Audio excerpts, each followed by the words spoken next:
Welcome to this week's edition of the Pete Mezzetti Show. I'm your host, Pete Mezzetti. My guest this evening is Susan Bransfield, who is the first Selectwoman of the town of Portland. Susan, welcome. How are you? Oh, I'm doing well. It's great to be here, Pete. I know. Good to see you. It's been a while. Usually you and I do this through Zoom. That's true. That's true. I like this much better. Oh, me too. Me too. What's going on in the town of Portland since we've seen each other last? Well, there's a few things. All right. Number one, of course, is COVID has reared its ugly head a little bit. Okay.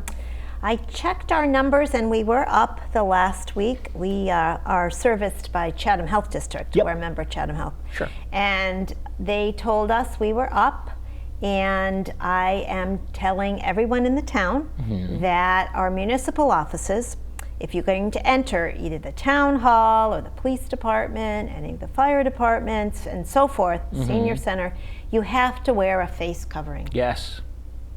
Absolutely. The library is requiring it as well. Right. I'm not putting anything out as far as private businesses go. Right. I was contacted by a church in town recently, and they asked what our thoughts were in the town, and I told them, let's be safe, not sorry. Absolutely. Let's put a face covering on when you enter the building, and I said you can tell the leaders in your church that they may want to follow suit. Right. If you're entering the building and you're inside, Pete, it's easy. You just put a facial covering on your face, and I think you're being respectful of everyone, whether you're vaccinated or you're not vaccinated. Absolutely. Better safe than sorry. And let's underscore, if you haven't been vaccinated, get vaccinated. Absolutely. Let's be rid of this COVID-19 as soon as we can. Yes, and please. I think a combination of following good safety practices and also getting everybody who's eligible vaccinated, it's going to stop. It's going to stop the spread. Absolutely. And before we get into everything else going on in the town of Portland, one thing I want to talk about, from what I understand, you're not running in November. That's true. I'm not running in November. Susan. Yeah, I know. I'm going to miss a lot of things about the job, Pete. But I'm also looking forward to doing some other things. Yeah. I enjoy some free time. Right. I also have a pretty large family that I want to spend some quality time with. And I also have some interests that I'd really like to spend some more time on. Okay. And they include, I like senior services. Sure. Being a senior, I think it's critically important that we keep active, both mentally and physically. Yes. And most important, socially. Yeah, absolutely. So I'm going to be looking to work in that area. I also want to work in the area of diversion from shelters for homeless or on the brink of homelessness. Okay. It's really been a situation that breaks your heart when you hear that folks, usually through no fault of their own, run into circumstances where they either have lost a spouse or a significant other, and they can't afford to stay in the facility or the rent, the house that they were living in. And they can get into a financial situation where they just can't afford to live in the same place. So we were successful in the town of Portland getting a grant from the state, and it's a federally funded grant, and the name of it is Shelter Diversion. Okay. We're going to be signing an agreement with Mercy Housing and Shelter. Sure. They're in Hartford, also in the Middletown area. Okay. We'll be working with the coordinated network of people that work in this area in Middlesex County. Sure. Comes all the way down to Old Saybrook from Portland, and then it goes west over to Meriden and Wallingford. Oh, wow. So I'll be signing that contract pretty soon, and we'll be getting 3 new employees hired by Mercy to get some good relationships with landlords, take a look at how they can counsel people that are on the brink or are homeless, and also make sure that they provide, I think the third element, supportive services. Right. Sometimes an ear to listen and to troubleshoot figure out how can your life be enriched by knowing some of the resources that might be available. So those are two areas that I hope to work, volunteer, stay involved with, among other things. Now, how long were you for Selectwoman? I go until November the 16th. So I have the date on the calendar. Gotcha. The election in Portland, as in all municipal towns, is November 2. So our charter rule says that you have 2 weeks and then you have to leave. Okay. So I have been first Selectwoman for 18 years. Wow. That's 9 terms. Wow. So when you say, are you running again, I can say no. No. And it's a lot of work. Yeah, I give everybody who runs for office in their local, especially in our local offices, I give them a lot of credit for putting their name out there, for wanting to help, whether it's a paid position or a volunteer position. We need you. And I hope that we continue to recruit people that really care about their community and want to make it better. Absolutely, absolutely. Now, before we move on to the next topic of discussion, during your time of being first Selectwoman, do you have a favorite memory or favorite accomplishment you can shed light on? Yeah, I think there's some really, I like to see people's lives enriched, that where we live is more comfortable. We've put in some infrastructure in our town, which I think has helped a lot. And that's simply torn up the broken sidewalks in many areas of our town and put down new sidewalks. We've been able to do it with a combination of grants from the state, as well as local municipal support. We passed a bond referendum in 2016. Oh, nice. And part of that referendum was $1 million for new sidewalks. So the walkability of Portland has increased and improved, and even the bikeability, particularly for young families who may want to take out their children and themselves and go for a bike ride around the center of town. The streets that come off of Main Street and High Street, familiar with the town, is where many people live. And we've always had sidewalks, and so having that improvement, I think, has really contributed to what we call a complete street. A complete street is being able to drive your car or your vehicle, your truck, and also ride your bike and walk. It's really made a difference in our community, and I'm very proud of working with our Public Works Department, our Finance Department, and most importantly, the residents of the town to make sure that we have a more walkable town. Now, according to the information I was looking at for research tonight, there's a 9/11 tribute at the Bushnell we want to talk about? Yes, thanks for bringing that up. Yeah, no problem. I'm working with Joyce Gent, and Joyce Gent is the coordinator for the Middlesex Hospital vocal cords. And they do typically a fall concert and a spring concert.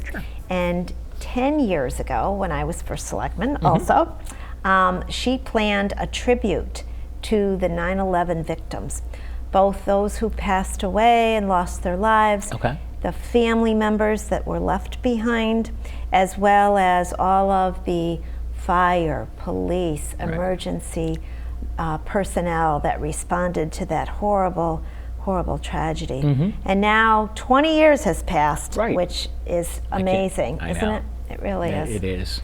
And the Middlesex Hospital Vocal Cords, who are a singing group, who bring restorative health to people, not just physically, but that emotional lift that I think music gives.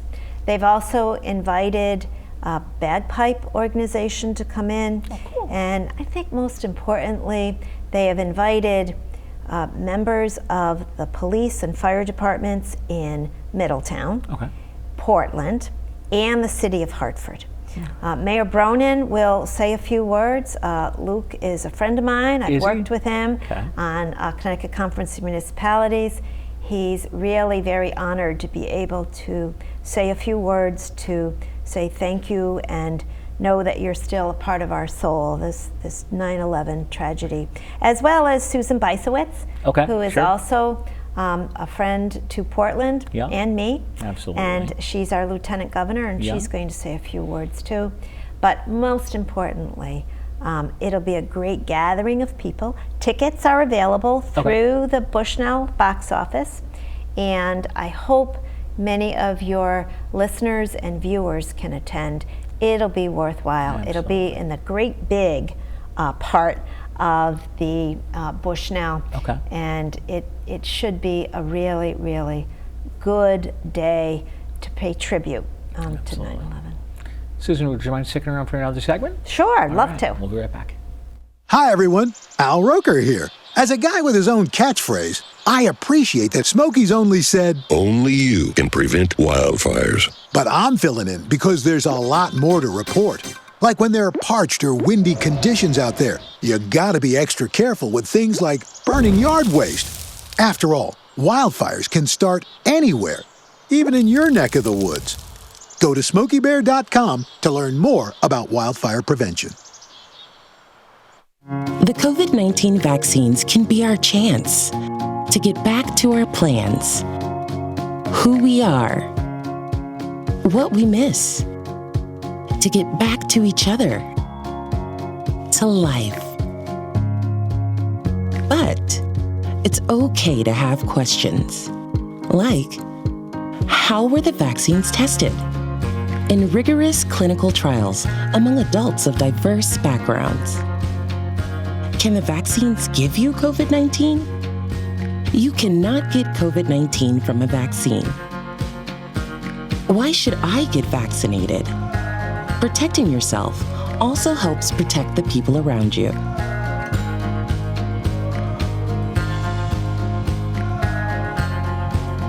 Find the latest information at getvaccineanswers.org.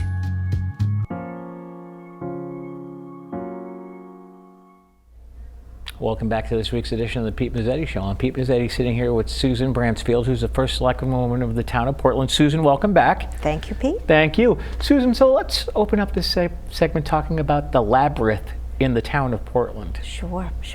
At our Riverfront Park, Pete, which is right near the brownstone quarries on Brownstone Avenue. Sure, absolutely. Over the last, it's probably been about 15 years, we've worked on improving the road, the sidewalks, like we talked about a few minutes ago, as well as some of the things that you can do along the Connecticut River. And one of them is you can go to a concert. We had 4 concerts this summer in the park. They're free. Oh, nice. And, you know, it was sort of interesting in 2021, being that we were all sort of not there last year because we couldn't have them because of the COVID-19 restrictions. We had, I'm going to guess, 700 people who came to these concerts. Oh my goodness. And for a town that's 9,300 people on a Tuesday night at 6:30, that's a lot of people. Oh yeah. We had some great bands. One was the Great Hill Mountain Band, which is a local band, and they had, I think, nearly 700. Now, we don't count every single person, but we have a way of sort of taking segments and then multiplying it out. And gauging it. Yes, yeah. And we had a few other bands. And the other thing that we do in this park is provide a place for you to walk. There's a nice path there. There's a pavilion. You can have your picnic anytime you want. Oh, absolutely. And there's something new that the Brownstone Quorum Incorporated, which is a nonprofit, 501c3 designated organization, has fundraised. And they fundraised for maybe upwards of 5 years. And they were able to sell bricks with people's names or commemoration for their loved ones. And then they built this beautiful labyrinth from these pavers. Sometimes the labyrinths are made of either plants or stones that are around. These are beautiful pavers. And if you walk through it, it probably will take you maybe 15 minutes. But it's a way of being in a quiet area of this riverfront area. And it's a place where you could do some thinking. If you would like and you're inclined, you could do some prayers. Okay. It's a very spiritual place. In fact, they had an opening at the end of June, a ribbon cutting. Sure. And there was a gentleman, his name is Gary O'Neill. Okay. And Gary is an East Hampton resident. Okay. He's a teacher in Meriden, and he is a Native American. Oh, wow. And his ancestors grew up in the greater East Hampton, Portland, Middletown area. He's part of the Wangunk tribe. Okay. And he said something that I thought was really profound. Okay, what was that? He said, you know, for many years, as Native Americans, we sort of wanted to fade into the background and not make too much noise about our presence. Right. And there are various reasons for that, he said. But today, you have invited me, Brownstone Quorum and the town of Portland, have invited me, a Native American, to come and lead you in spiritual prayer to dedicate this labyrinth. And you've recognized that this land was settled, was lived in for many generations by the Wangunks along the Connecticut River in that area and further north and south. Sure. And he said, this is a special day and a special meaning. And that sort of set the stage for people to be able to understand the importance of having a quiet place to go, a place that maybe is not an organized house of worship, is not an organized place where you would go to meet your friends, but rather something very informal, private, and part of the public park. Right. So I've seen these labyrinths in many other places. Sometimes they are located in parks, sometimes they're located in churches, and sometimes they can be right in the middle of a city. Because the labyrinth, dedicated in June and brought to us by a nonprofit group of volunteers, is really so very important. Evergreen Landscaping, a business in our town. Okay, sure. While they were compensated, they weren't compensated for the total amount of work that was done. Okay. So it's a nice public-private partnership with a nonprofit, the town land, and a business that recognize the importance of having this for our community. Absolutely, absolutely. And from what I understand, you guys also have a brewery in town as well. Yes, we do. Promoting a new business in Portland, sort of homegrown. It's called Concentric Brewing. Okay. If you come over to Portland from Middletown, you would take a sharp right, or just take the first right off of the Aragoni Bridge. Okay. And you'll see it right in front of you. It's on the left-hand side. And it's in ProMold Plastics company. Okay. So again, you have two businesses sort of symbiotic, helping each other. Right. They did a beautiful job inside. Oh, did they? They renovated. They have an outdoor eating and drinking area. Okay. And they have food. Hot Dogs in the Hallway is the name of the company that another local folks run the brewery, and local folks run the eatery. So come on over to Portland. Absolutely. You'll be glad to have something to eat there. And obviously, we got to do a couple shout outs right now. Okay. First person we're going to shout out to is the executive director of CCM. Joe DeLong. One of my favorites. Me too. I love working with Joe. One of my favorites. Very good He's person. He's a really, really good person. And obviously you're involved with CCM, especially being an elected official in the town of Portland. But you were also, weren't you on the board of I'm CCM? still on the board. Oh, you are? Okay. I'm a past president. That's right. In 2017, I was the president, and that was a lot of fun. Of course it was. Oh, you get to meet so many people. Travel, you get to know firsthand some of the information that's coming out of the legislature or the governor's office, and really love working with the other 167 or 68 towns. that are involved. Joe does quite a job of keeping us together. Oh, absolutely. Absolutely. It's never political. It's No, always, of course not. how do you help the citizens of all these cities and towns to do better? Exactly. That's where I met the mayor of Hartford. He's the president right now. That's right. Yeah, I knew that. Mayor Luke is there, and he's doing a fabulous job reaching out to towns small like Portland, medium like Meriden, and big cities like New Haven and Bridgeport and Hartford. I've never met Mayor Luke. He's a great person. Is he? Yep, veteran. Okay. Has served our country in armed forces and now in a civic way. And as I said a few minutes ago, he'll be at the 9/11 tribute. That's right.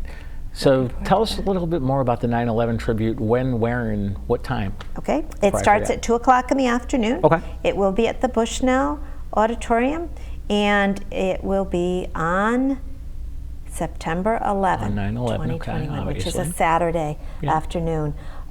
It will be a very worthwhile event and paying tribute. Absolutely. And the other one we got to forget, staying with the CCM theme. Yeah. Is the Democratic town chairman for the town of Portland. Oh, I think I know him. What's his name again? I think his name is Brian OConnor. I think I know him. Yes. He's a native son of this area. Absolutely. Westbrook Clinton area. Absolutely. And he does a great job of keeping the Democrats together and reaching out to anyone, regardless of their affiliation, making sure they have the opportunity to have a voice in our local town and also a vote. Absolutely. So let's go back to COVID restrictions in the town of Portland. What can people expect to see when they come into town? Well, when you come into our town hall, you're being asked to wear a face covering and being asked to be respectful of others and keep a reasonable distance, whether you're vaccinated or unvaccinated. And also our schools will be requiring that the youngsters wear a face covering at least through the end of September. Okay. So school starts on the 30th of August, and it gives our families a little head start so they know what they can expect. But if 2021-2022 is similar to last year, there'll probably be some changes along the way in regard to restrictions, enhanced, diminished, which is what I would love to see. And we'll hope and pray that that does occur.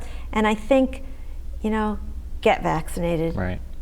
Do your take your civic pride and take your family pride and protect those who are unprotected. Youngsters under 12 cannot get vaccinated. People with certain medical conditions cannot get vaccinated. And just like when I was a little girl, I can remember taking those they used to give us little sugar cubes, Pete, in school, so that we would be vaccinated against polio.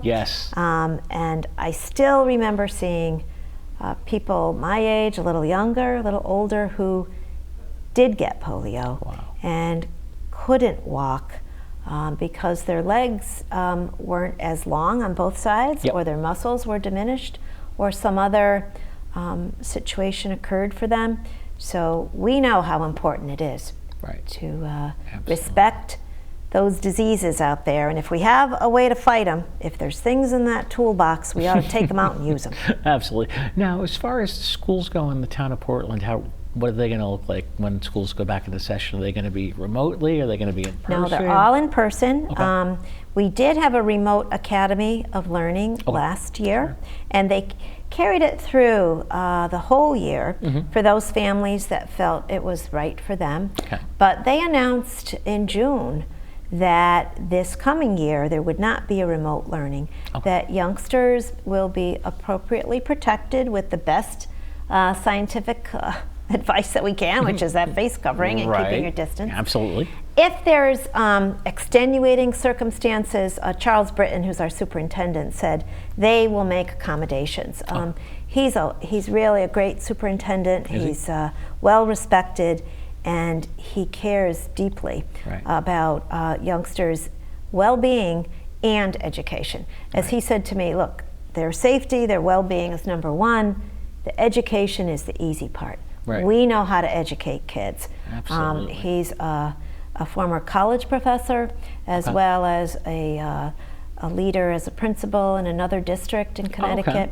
And now he was our curriculum director for a few years before being selected by the Board of Ed to be our superintendent. So someday we'll have to have a show and talk about Dr. Britton. He's that would be fun. That would actually be a lot of fun. We can certainly do that. Absolutely. Now we've got a little bit more time left. So what else we want to mention? Well, there's a few other businesses and nonprofits in our town, and one nonprofit I wanted to mention is I love the quarries in the riverfront. I think you can gather that from me. Absolutely. And there's a private nonprofit called Quarry View that was established just about 2 years ago. Okay. In 2019, they bought this property that used to be a quarry right next door to where the Brownstone Exploration Discovery Park is, and right across the street from the Riverfront Park where that labyrinth is. Yep. And the owners, Dean Soucy and Darlene Rice, are a married couple who decided they not only love the town of Portland, but they're great history buffs. Okay. And they're also, this is kind of fun, they're drummers. Wow. Really? So they have established a series of drumming circles in this 6-acre area that they bought that has quite a bit of the artifacts of quarrying. So when you go in there, and you can call ahead, you can knock on the fence when you get there and Dean will come out and meet you, or go when they have something firmly established, which you'll find on their website, Quarry View, on Facebook. And you'll be able to enjoy the drumming circle or some of the other events. They have an arts and crafts festival in September. So there's that. The other business. Actually, we're out of time. Oh, I got more to say. That's I'll okay. be back. We'll come back. Okay. Thanks, Susan. Thank you. Susan. On behalf of Susan Bransfield, I'm Pete Mezzetti. Thanks. Good night. We'll see you next time.